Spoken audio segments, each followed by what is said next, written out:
Hello family, আমি শান্তনুদেব। আজ মুডটা একটু ঠিক করতে অফিস থেকে সোজা রাহুল ভাইয়ের সাথে ঘুরতে বেরিয়েছি।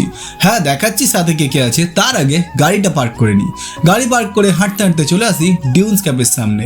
আর সাথে ছিল সন্দীপ আর পূজাদি, বাট বাকিদেরকে খুঁজে পাচ্ছিলাম না।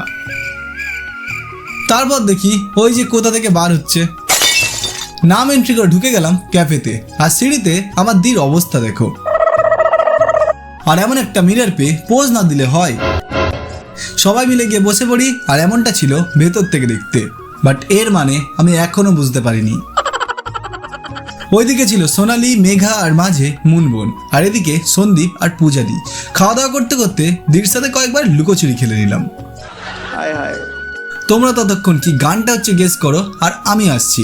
সব ছেড়ে বাইরে এলাম একটু। অ্যাকচুয়ালি বাইরে আসার রিজন এটাই, একজনকে খুব মিস করছিলাম। হ্যাঁ, তোমাদের সেই মায়াবতী, যাকে ছাড়া আমার চলে না। ওরও এই ক্যাফে, নাইট আউট, ফ্রেন্ডস এগুলো খুবই ফেভারিট ছিল।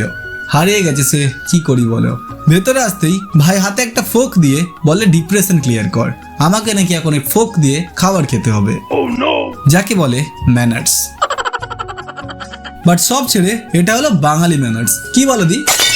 বেশ কিছুক্ষণ সময় কাটিয়ে ফটো ক্লিক করে পূজাদিকে বাই করে আমরা যাই গাড়ির দিকে। গান শুনতে শুনতে আড্ডা দিতে দিতে চলে আসি মেঘাকে ছাড়তে।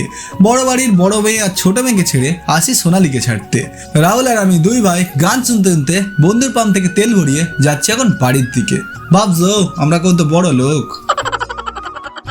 তো দেখা হবে কাল, আজকের জন্য টাটা।